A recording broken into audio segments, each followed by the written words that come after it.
इहो कुदरत जे तरफ़ां बंदोबस्तु थियल आहे। इन करे ॿोलियूं वाक़ई ख़ुदा जो रूह आहिनि ऐं ख़ुदा जे निशाननि मां आहिनि।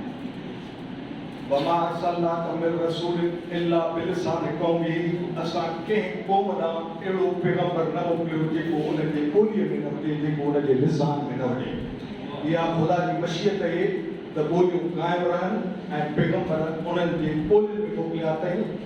जेके जेके दुनिया जूं क़ौमियूं आहिनि उन्हनि सभिनी ॾे हिदायत वई आहे। लिकुल्लि क़ौमिन हाद, हर क़ौम ॾे हादी आयो आहे। जेकॾहिं हर क़ौम ॾे हादी आयो आहे त उहो उन्हनि जे ॿोलियुनि में आयो आहे। क़ुरान शरीफ़ में असहाबुल रस जो ज़िक्र आहे, कुअण वारा माण्हू ऐं जेके इल्म इंसानियत जा माहिर आहिनि उन्हनि इंसानी तारीख़ में कुअण वारा माण्हू जेको आहे उहो मोहन जे दड़े जे माण्हुनि खे करार ॾिनो आहे ऐं उन्हनि ॾे बि हिदायत कई आहे। उन्हनि पंहिंजी ॿोली में ख़ुदा जो जेको आहे उहो निज़ाम ॿोलियुनि खे महफ़ूज़ रखण जो इहो ख़ुदा जो पंहिंजो निज़ाम जुड़ियल आहे ऐं ख़ुदा हुनखे पंहिंजो निशानियूं करार ॾिनो आहे। अहिड़ी तरह क़ौमूं बि ख़ुदा जे निशानियुनि मां आहिनि।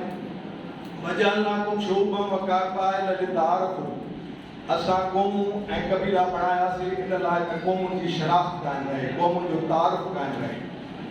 ऐं ख़ुदा जॾहिं चवंदो आहे त वजअलना, असां बणायोसीं, त उहो ख़ुदा जी शाइर बणिजी वेंदो आहे, उहा ख़ुदा जी निशानी बणिजी वेंदी आहे। जीअं काबे जे लाइ चयल आहे वजअलनल बैत मसाबतल लिन्नास, असां काबे खे इंसानियत जी हिदायत जो मरवर ऐं मरकज़ बणायोसीं। ईअं ई क़ौमुनि जो वजूद ऐं क़ौमुनि जो तशख़ुस ऐं क़ौमुनि जो हक़ ख़ुद इरादियत ख़ुदा पंहिंजे निशाननि मां ॾिनो आहे त उन सां क़ौमुनि जी शनाख़्त ऐं उन्हनि जो तारुफ़ क़ाइमु रहे। जॾहिं ख़ुदा उनखे पंहिंजी निशानी ऐं शनाख़्त क़ाइमु ॾिए थो त उन वक़्तु उहो क़ौमुनि जो वजूद, उन वक़्तु क़ौमुनि जूं उहे ॿोलियूं उहे मोहतरम बणिजी वञनि थियूं पियूं। हजतल विदा जे मौक़े ते हज़रत मोहम्मद जेको आख़िरी ख़ुतबो ॾिनो पंहिंजे पोइलगनि खे उन में चयो त हे इंसानो, तव्हांजा ॿार, तव्हांजूं इज़तूं अव्हांजे मथां ईअं हराम आहिनि जीअं काबो साम्हूं हुयो, काबे ॾे इशारे कयो, इशारो करे काबे ॾांहुं चयूं त जीअं हिन जी हुरमत आहे तीअं तव्हांजा माल ऐं इज़तूं हराम आहिनि। त क़ौम जूं ॿोलियूं ऐं क़ौम जी शनाख़्त हुननि जी इज़त आहे, उहा ईअं ई मोहतरम आहे रसूलुल्लाह सल्लल्लाहु अलैहि वसल्लम जे नज़र में जीअं काबो। त दोस्तो, इहे ख़ुदा जूं अताऊं आहिनि। इन्हनि ख़ुदा जे अताउनि खे, इन्हनि ख़ुदा जे निशाननि खे, इन्हनि ख़ुदा जे महिरबानी खे बचाइणु इहो असां उनखे ख़ुदा जे मञींदड़नि जे मथां फ़र्ज़ु आहे। असांजे मथां इहा ड्यूटी आहे, असांजो क़ौमी फ़र्ज़ु आहे, असांजो दीनी फ़र्ज़ु आहे ऐं असांजो इख़लाक़ी फ़र्ज़ु आहे। हिन लिसान खे ख़ुदा पंहिंजे निशाननि मां थो करार ॾिए। हिननि मज़हबी पार्टियुनि जेको आहे उनखे लिसानियत ऐं असलियत जो नालो ॾेई करे उन्हनि जे पाठ पटण जूं जेके आहिनि उहे ॻाल्हियूं करे छॾियूं आहिनि।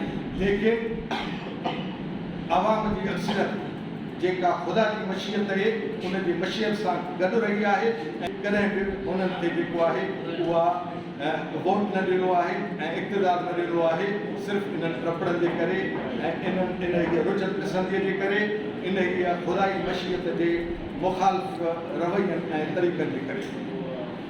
दोस्तो, ही असां अॼु ॿोलियुनि जे क़ौमी ॾींहं जे मौक़े ते इकठा थिया आहियूं। उन वक़्तु असां जाइज़ो वठूं त छा असां ख़ुदा जी इहा मुक़ररु थियल मशीयत उन जे तकमील जे लाइ असां पंहिंजो किरदारु केतिरो अदा करे रहिया आहियूं।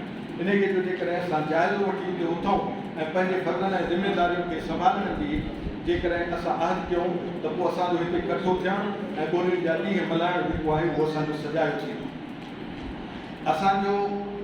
असांजी सिंध जेको आहे उहा हिन वक़्तु मल्टी लैंग्वेज सूबो बणिजी चुकी आहे। वॾो तइदाद माण्हुनि जो आहे जेको सिंधी नथो ॻाल्हाए ऐं हिते आबाद थी चुको आहे। हीअ असांजे लाइ अलमियो आहे त असांजा हुकुमरान सिंध जे क़ौमी ख़ुदि अख़्तियारीअ खे, क़ौम जे हक़ ख़ुदि इरादियत खे ऐं धरतीअ जे तशख़ुस खे बहाल रखण में नाकाम हुया आहिनि ऐं उहो उन्हनि खां तारीख़ी तौर ते उहो हिसाब थींदो। उहे अवाम जे अदालत में ईंदा ऐं अवाम जी अदालत में सिंधी क़ौम जा वॾा मुजरिम जेके आहिनि उहे बणियल आहिनि ऐं ईंदड़ नसुलनि में बि उहे बणाया वेंदा। लेकिन असां जेके ज़मीनी हक़ीक़तूं आहिनि त हिते जेको वॾो माण्हुनि जो तादादु सिंधी नथो ॻाल्हाए सघे, सिंधी नथो लिखी पढ़ी सघे, उन्हनि खे असां सिंधियत धारा में कीअं वठी अचूं। उन जे लाइ असांजूं समाजी तंज़ीमूं, असांजूं सियासी पार्टियूं हिकिड़े वॾे मूवमेंट हलाइण जी ज़रूरत आहे। बेशक असांजा मुतालबा असां पंहिंजे सिंधी ॿोलीअ खे क़ौमी ॿोली दर्जो ॾियारियूं, उहा क़ौमी ॿोलीअ जो दर्जो मिलणु खपे। इहो असांजो इंसानी हक़ु आहे, इहो असांजो ख़ुदाई हक़ु आहे, इहो असांजो मज़हबी हक़ु आहे। उन हक़ खे असां कॾहिं बि न छॾींदासूं ऐं ख़ुदा जी, छाकाणि त इहा मशीयत आहे, ख़ुदा जी मदद असां सां रहंदी। पर जेसि ताईं असां उहो क़ौमी ॿोली जो दर्जो ॾियारण जी मूवमेंट में आहियूं, त उन सां गॾोगॾु हिन मूवमेंट में बि हुजूं त असां हिते पंहिंजे सिंध में मौजूदु माण्हुनि खे सिंधी ॿोली सेखारण जे लाइ केतिरो पंहिंजो रोल अदा कयूं था पिया। बदकिस्मती हीअ आहे त सरकार जॾहिं हिते सिंधी ॿोलीअ खे सरकारी ॿोली करार ॾिनो आहे ऐं उन जे लाइ हिकिड़ो इदारो सिंधी लैंग्वेज अथॉरिटीअ जे नाले सां ऐं कुझु ॿिया इदारा सिंधी अदब जे तरक़ीअ जे हवाले सां जुड़ियल आहिनि, उहे इदारा पंहिंजे स्कोप जे मुताबिक़, पंहिंजे पाण खे मिलियल मैंडेट जे मुताबिक़ उहे कमु नथा कनि पिया। असां उन्हनि जो एहतिसाब कयूं। उन्हनि जो एहतिसाब जेकॾहिं असां न कंदासूं त आसमान खां फ़रिश्ता लही करे उन्हनि जो एहतिसाब न कंदा। उन्हनि इदारनि खे पंहिंजो मिलियल मैंडेट ऐं उन्हनि जो मुतयन थियल स्कोप, उन जे मुताबिक़ उन्हनि खे कमु करणो पवंदो। सिंधी ॿोली अथॉरिटीअ जी माना ई आहे त अथॉरिटी नाफ़िज़ कंदड़ इदारो हूंदी आहे, लेकिन उन इदारे पंहिंजो पाण खे किताबनि जे इशात जो हिकिड़ो पब्लिशिंग इदारो बणाए छॾियो आहे, जेका वॾी बदकिस्मती आहे। त दोस्तो, इन्हनि सभिनी शयुनि लाइ पंहिंजो रोल अदा कयूं। अॼु असां इहो अहद कयूं, हिन अॼोके आलमी ॾींहं जे मौक़े ते इहो अहद असांखे वॾा नतीजा वठी ॾींदो। तव्हांजी महिरबानी।